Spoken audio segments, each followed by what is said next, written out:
आप जानते हैं कि बिहार विधानसभा का चुनाव जो है प्रत्येक 5 वर्षों में होता है और इस बार जो नवनिर्वाचित विधायक आए हैं, जिनको आप चुन करके यहाँ पर सदन में भेजने का काम किए, वो आपकी आवाज़ों को यहाँ उठाएंगे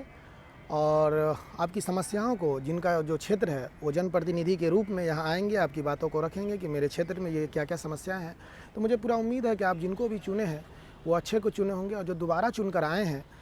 इसका मतलब ये है कि वो वहाँ की जो जनता है वो उनसे खुश हैं, तभी उनको दोबारा यहाँ पर भेजने का काम किए हैं। और वो इसका मतलब है कि इससे पहले के कार्यकाल में वो अपनी जनताओं से जनता की समस्याओं को उठाते रहे हैं और उनकी बातों को सदन में रखते रहे हैं। तो विधानसभा के सदस्य को काम भी यही है कि अपने क्षेत्र के जनता की बातों को, जनता की समस्याओं को, और यहाँ पर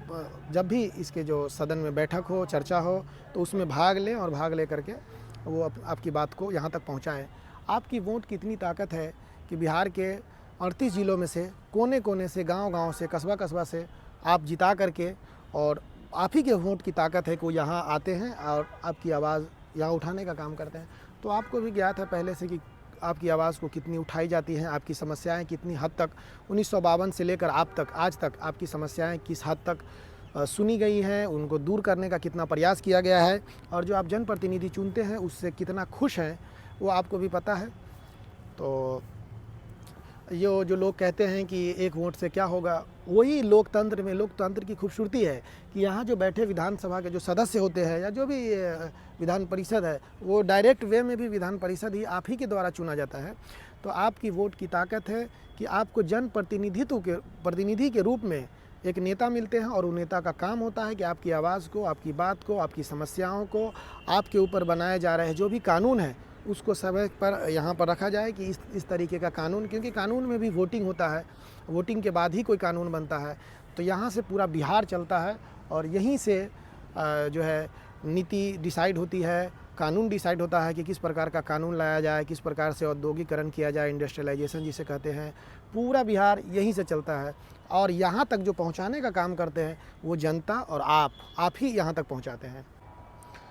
बिहार विधानसभा की कुछ संक्षिप्त इतिहास को भी हम लोग जान लें कि 1937 में स्थापना हुई बिहार विधानसभा की, जो कि ब्रिटिश शासन के दौरान में गवर्नमेंट ऑफ इंडिया एक्ट 1935 के तहत हुई थी।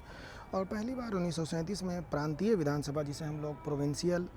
लेजिस्लेचर कहते हैं, उसके गठन किया गया। फिर 1947 में स्वतंत्रता के बाद पुनर्गठन हुआ, तो 2 सदन बनाया गया, जिसे विधानसभा, जिसे लोअर हाउस कहते हैं, और विधान परिषद, जिसे हम लोग अपर हाउस कहते हैं। 1937 से लेकर के 1952 तक ये संक्रमण काल रहा। इस दौरान प्रशासनिक व्यवस्था धीरे धीरे ब्रिटिश मॉडल से भारतीय लोकतांत्रिक मॉडल में बदली। फिर 1952 में पहली बार निर्वाचित विधानसभा हुआ। आज़ाद भारत में बिहार की पहली जन निर्वाचित विधानसभा 1952 में गठित हुई, और उस समय कुल जो विधानसभा के सदस्यों की संख्या थी वो 331 सदस्य थे, कुछ उसमें नामित भी थे। अभी वर्तमान में देखा जाए तो अब बिहार में विधानसभा के कुल 243 सदस्य होते हैं, जिनमें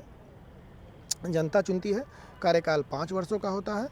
और इनकी मुख्य भूमिकाएं मैं आपको बता दूं कि यहाँ क्या क्या होता है। तो कानून बनाना इनकी मुख्य भूमिकाएं हैं, राज्य का बजट पास करना,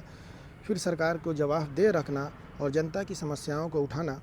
और ये सामने जो भवन आप देख रहे हैं ये बिहार विधानसभा का है। तो ये बिहार विधानसभा भवन जो है पटना में स्थित है, जिसका निर्माण 1920 में के दशक में हुआ था। यह बिहार के सबसे प्रमुख ऐतिहासिक राजभवनों में से